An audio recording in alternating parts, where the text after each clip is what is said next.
Hello दोस्तों, आप सभी के कैसे हैं। मैं उम्मीद करता हूं कि आप सभी के बहुत ही बढ़िया होंगे, बहुत ही ज़बरदस्त होंगे। दोस्तों आज हम लोग सॉल्व करने वाले हैं झारखंड जेएसएससी सीजीएल का मॉडल प्रैक्टिस सेट नंबर 16 को। इससे पहले दोस्तों हम लोग ऑलरेडी 15 सेट को कवर कर चुके हैं। अगर आप मेरा पिछला वीडियो नहीं देखे हैं तो आप मेरा प्लेलिस्ट जाकर देख सकते हैं। सारा वीडियो का हम प्लेलिस्ट बना दिए हैं। दोस्तों इस वीडियो में सिर्फ हम लोग आज कवर करने वाले हैं सामान्य अध्ययन को। आप सभी को पता हो दोस्तों कि झारखंड जैसे सीजीएल में टोटल सामान्य अध्ययन से 30 प्रश्न पूछा जाता है। ठीक है, तो चलिए ना जल्दी से आज का इस मॉडल सेट का 30 प्रश्नों को सॉल्व करते हैं। दोस्तों मैं प्रश्न को थोड़ा सा बड़ा कर देता हूं ताकि आपको पूरा क्लियर दिखाई देगा। ठीक है, चलिए मैं प्रश्न को बड़ा कर दिया। पहला प्रश्न क्या है, सौर मंडल का सबसे चमकीला ग्रह कौन सा है। आपको बताना है सौर मंडल का सबसे चमकीला ग्रह कौन सा है। तो याद दोस्तों शुक्र ग्रह है। ऑप्शन नंबर जो है डी वाला इस क्वेश्चन का राइट आंसर हो जाएगा। दोस्तों शुक्र ग्रह से एक और प्रश्न पूछा जाता है, पूछता है कि सौर मंडल का सबसे गर्म ग्रह कौन सा है। अगर पूछेगा सबसे गर्म ग्रह तो अभी शुक्र ग्रह ही हो जाएगा। ठीक है, गर्म ग्रह पूछेगा तो भी शुक्र ग्रह ही हो जाएगा। अगर पूछेगा कि सौरमंडल का सबसे बड़ा ग्रह कौन सा है, सबसे बड़ा जब पूछेगा तो बृहस्पति ग्रह हो जाएगा। ठीक है, ये सब 3-4 क्वेश्चन पूछा जाता है, आपको याद रखना है। अगला है माउंट एवरेस्ट को फतह करने वाला सबसे युवा भारतीय कौन है। माउंट एवरेस्ट को फतह करने वाला सबसे युवा भारतीय कौन है दोस्तों, तो याद रखना है वह है अर्जुन वाजपेयी। ऑप्शन नंबर जो है डी वाला इस क्वेश्चन का राइट आंसर होगा। चलिए हम लोग आते हैं अगला प्रश्न पे। और दोस्तों अगर आपको इस वीडियो का पीडीएफ चाहिए तो अपने टेलीग्राम ग्रुप में जुड़ सकते हैं। टेलीग्राम का लिंक हम इस वीडियो के नीचे डिस्क्रिप्शन में डाल देंगे। नहीं तो आपको दोस्तों टेलीग्राम जाना है और टेलीग्राम में सर्च करना है सुधीर क्रिएटिव क्लासेस और आपको जुड़ जाना है, वहाँ आपको दोस्तों पीडीएफ मिल जाएगा। ठीक है, देखिए अगला प्रश्न क्या है 3 नंबर। हाल ही में राज्यसभा में किस जनजातीय भाषा का पहली बार प्रयोग किया गया है। आपको बताना है हाल ही में राज्यसभा में किस जनजातीय भाषा का पहली बार प्रयोग किया गया है।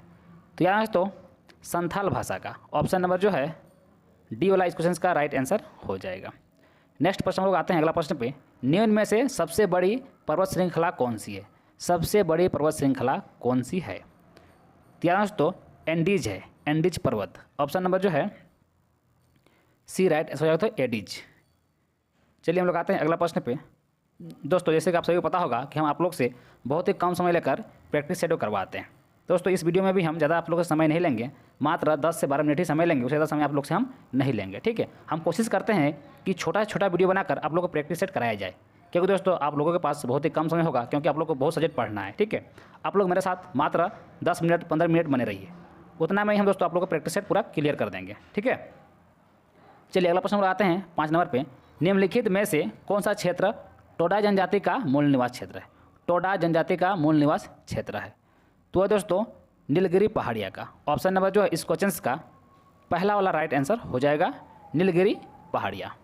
नेक्स्ट हम लोग आते हैं अगला प्रश्न पे। अगला है 6 नंबर। निम्नलिखित स्थलों में से सिंधु सभ्यता का सबसे बड़ा भारतीय स्थल कौन सा है। आपको बताना है निम्नलिखित स्थलों में से सिंधु सभ्यता का सबसे बड़ा भारतीय स्थल कौन सा है। तो इसका राइट आंसर दोस्तों राखीगढ़ी। राखीगढ़ी ऑप्शन नंबर जो है सी वाला इस क्वेश्चन का राइट आंसर हो जाएगा। नेक्स्ट हम लोग चलते हैं अगला प्रश्न पे। और अगला प्रश्न है 7 नंबर। देखिए निम्नलिखित में से किसने भारतीय होम रूल लीग की स्थापना की थी। आपको बताना है किसने भारतीय होम रूल लीग की स्थापना की थी। तो बाल गंगाधर तिलक ने किया था। ऑप्शन नंबर जो है डी वाला इस क्वेश्चन का राइट आंसर दोस्तों बाल गंगाधर तिलक। नेक्स्ट हम लोग चलते हैं अगला प्रश्न पे। अगला है 8 नंबर। संविधान का 52वां संशोधन संबंधित है। संविधान का 52वां संशोधन किससे संबंधित है दोस्तों, तो रखना है ये दल बदल से संबंधित है। ऑप्शन नंबर जो है ए वाला इस क्वेश्चन का राइट आंसर दोस्तों दल बदल। चलते हैं हम लोग अगला प्रश्न पे। अगला है 9 नंबर प्रश्न। 9 नंबर प्रश्न क्या है, अब स्क्रीन पर देख पा रहे होंगे दोस्तों। 9 नंबर प्रश्न है निम्नलिखित में से किस एक का मुख्यालय सही दिया गया है। किसका मुख्यालय तो वो सही दिया गया है। तो यहाँ पर देखने से लग रहा है तो WTO का जेनेवा तो होता ही है। अच्छा सही पूछा है तो एक हम लोग सही तो पकड़ लिए पहले ही बार में। WTO का मुख्यालय तो जेनेवा होता है, तो ये सही है। बाकी गलत दिया होगा क्योंकि सही एक ही दिया हो सकता है। ठीक है, क्योंकि प्रश्न ही पूछा है इसमें सही दिया गया है कौन वाला, तो WTO का मुख्यालय जेनेवा है दोस्तों, ये सही है। बाकी जो भी दिया हुआ ये गलत है। नेक्स्ट हम लोग आते हैं अगला प्रश्न पे। अगला है गुप्त काल में किस धातु के सर्वाधिक सिक्के जारी किए गए हैं। गुप्त काल में किस धातु के सर्वाधिक जो है सिक्के जारी किए गए हैं। तो यहाँ तो सोने के सिक्के। ऑप्शन नंबर जो है ए इस क्वेश्चन का राइट आंसर हो जाएगा।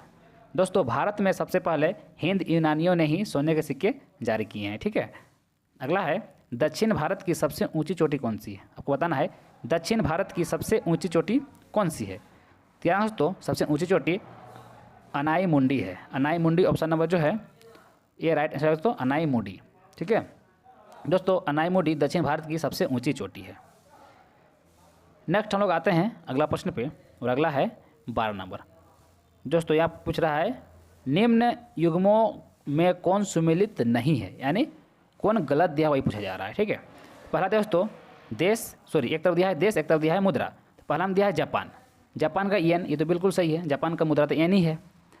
अगला है ब्राज़ील, ब्राज़ील का क्या है रियाल, तो ये भी बिल्कुल सही है, ब्राज़ील का रियाल ही मुद्रा है। ठीक है, चीन का युआन, ये भी सही है, चीन का युआन ही है।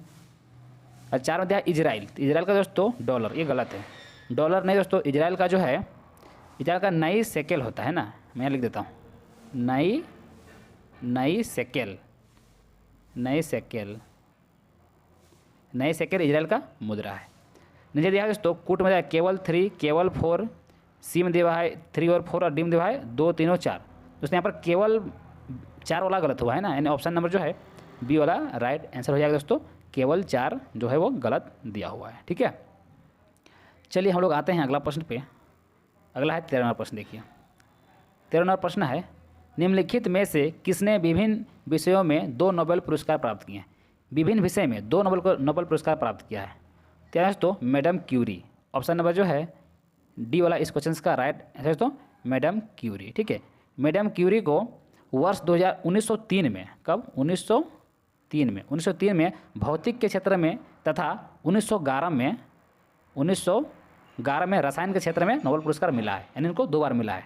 ठीक है, अगला है भारत के संविधान का निम्नलिखित में से कौन सा अनुच्छेद प्रेस की स्वतंत्रता से संबंधित है? प्रेस की स्वतंत्रता से संबंधित है। तो इसका राइट आंसर है दोस्तों अनुच्छेद 19। अनुच्छेद 19 का दोस्तों 1 का क है ना, 19 का 1 का क में दिया हुआ है। ठीक है, चलिए हम लोग आते हैं अगला प्रश्न पे। अगला है 15 नंबर प्रश्न।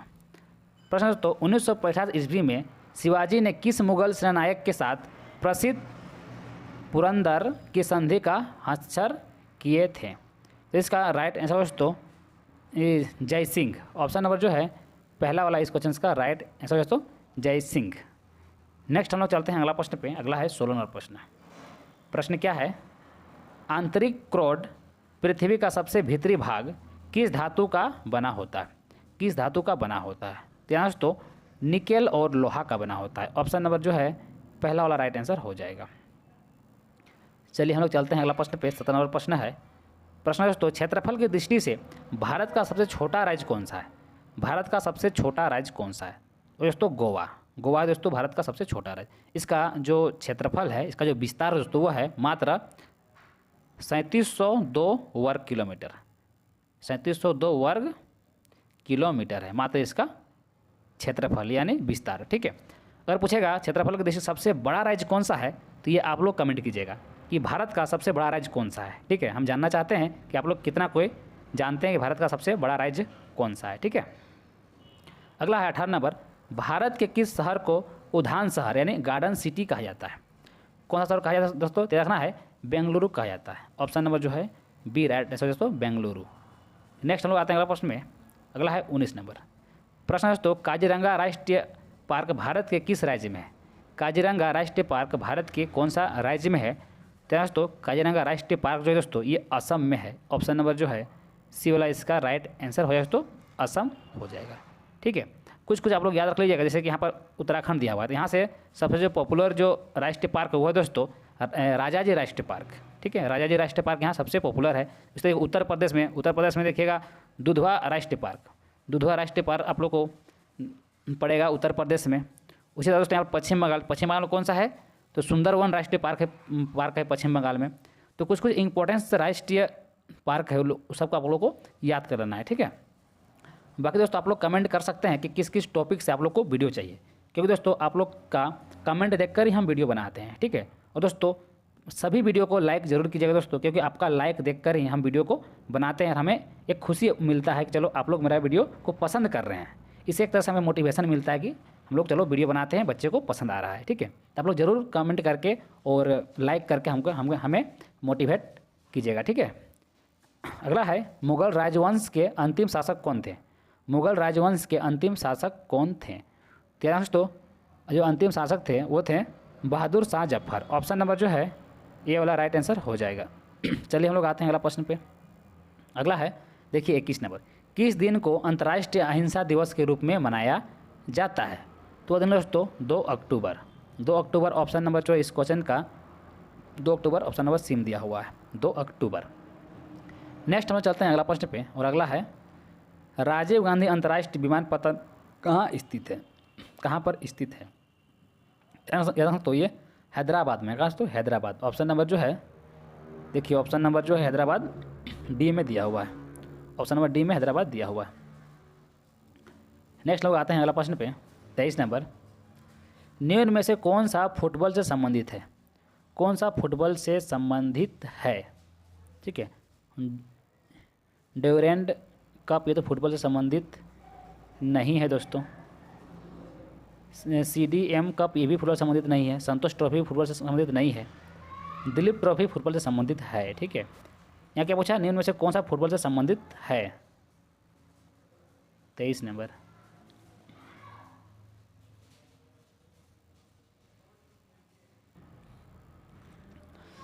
अगला प्रश्न है 23 नंबर, निम्न में से कौन सा फुटबॉल से संबंधित है? कौन सा फुटबॉल से संबंधित है? देखिए पहला में दिया हुआ है ड्यूरेंड कप, ये तो फुटबॉल से संबंधित है। DCM कप ये भी संबंधित है। संतोष ट्रॉफी ये भी संबंधित है। दिलीप ट्रॉफी ये संबंधित नहीं है। दिलीप ट्रॉफी संबंधित नहीं है। क्वेश्चन में क्या पूछा? निम्न में से कौन सा फुटबॉल से संबंधित है? अच्छा, यहाँ पर तीनों ऑप्शन तो फुटबॉल से संबंधित है, तो ये दोस्तों यहाँ पर क्वेश्चन गलत है, यहाँ पर नहीं होगा ना। निम्नलिखित में से कौन सा फुटबॉल से संबंधित नहीं होगा? ठीक है, नहीं है यहाँ पर होगा। ठीक है, तो नहीं है में कौन नहीं है? तो ये दिलीप ट्रॉफी नहीं है। ऑप्शन नंबर जो है डी वाला इस क्वेश्चन का राइट आंसर हो जाएगा। नेक्स्ट हम लोग आते हैं अगला प्रश्न पे, 24 नंबर, निम्न में से नोबेल पुरस्कार पाने वाला भारतीय कौन था? निम्न में से नोबेल पुरस्कार पाने वाला भारतीय कौन था? तो यहाँ दोस्तों वह है रविन्द्रनाथ टैगोर। ऑप्शन नंबर जो है डी वाला इस क्वेश्चन का राइट आंसर दोस्तों रविन्द्रनाथ टैगोर। रविन्द्रनाथ टैगोर दोस्तों नोबेल पुरस्कार 1913 में मिला था। कभी कभी ये भी पूछ देता है। ठीक है, 1913 में मिला था। नेक्स्ट लोग आते हैं अगला प्रश्न पे। अगला है 25 नंबर प्रश्न। 25 नंबर प्रश्न दोस्तों, बनारस में केंद्रीय हिंदू विद्यालय की स्थापना किसने की? किसने की रखना है, वो के थे एनी बेसेंट। ऑप्शन नंबर जो है डी राइट हो जाएगा। अगला है संथालों द्वारा दिकु शब्द का उपयोग यानी प्रयोग किसके लिए किया जाता था? तो साहूकार के लिए किया जाता था। ऑप्शन नंबर जो है सी वाला राइट आंसर हो जाएगा। नेक्स्ट लोग आते हैं अगला प्रश्न पे। अगला प्रश्न है संविधान का कौन सा संशोधन भारत में मतदाताओं की उम्र से संबंधित है? मतदाताओं की उम्र से संबंधित है। ठीक है, तो दोस्तों रखना है 61वां संशोधन। 61वां संशोधन ऑप्शन नंबर जो है ये वाला इस क्वेश्चन का राइट आंसर हो जाएगा। नेक्स्ट 28 नंबर प्रश्न दोस्तों, चांदी का सिक्का रुपया सर्वप्रथम किसने चलवाया? चांदी का सिक्का रुपया सर्वप्रथम किसने चलवाया था? तो यहाँ तो सर्वप्रथम चलवाया था शेरशाह। ऑप्शन नंबर जो है सी वाला राइट आंसर शेरशाह सूरी ने चलवाया था। नेक्स्ट हम लोग आते हैं अगला प्रश्न पे। अगला है 29 नंबर प्रश्न, रंगराजन समिति का संबंध किससे है? रंगराजन समिति का संबंध किससे है? तो यहाँ दोस्तों भुगतान संतुलन से। भुगतान संतुलन ऑप्शन नंबर जो है सी वाला राइट आंसर हो जाएगा। नेक्स्ट अगला प्रश्न, अगला है 30 नंबर प्रश्न, और ये आखिरी प्रश्न दोस्तों। आखिरी प्रश्न क्या है?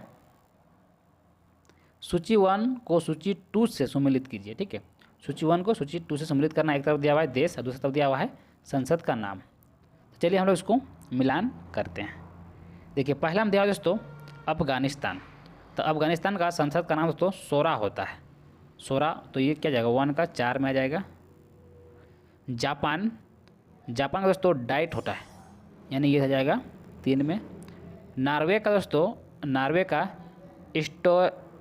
जो दिया हुआ है स्टोर्टिंग दिया हुआ है। स्टोर्टिंग ये जो 2 में ये वाला हो जाएगा। अगला है नेपाल। तो नेपाल का दोस्तों राष्ट्रीय पंचायत हो जाएगा। नेपाल का राष्ट्रीय पंचायत हो जाएगा। देखिए कौन सा ऑप्शन में इस प्रकार से मिलान किया हुआ है।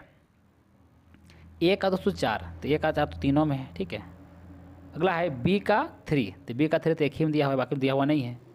नॉर्वे का 2 तो ये हो जाएगा, और डी का है 1, डी का 1, यानी ऑप्शन नंबर जो है सी वाला इस क्वेश्चन का राइट आंसर हो जाएगा।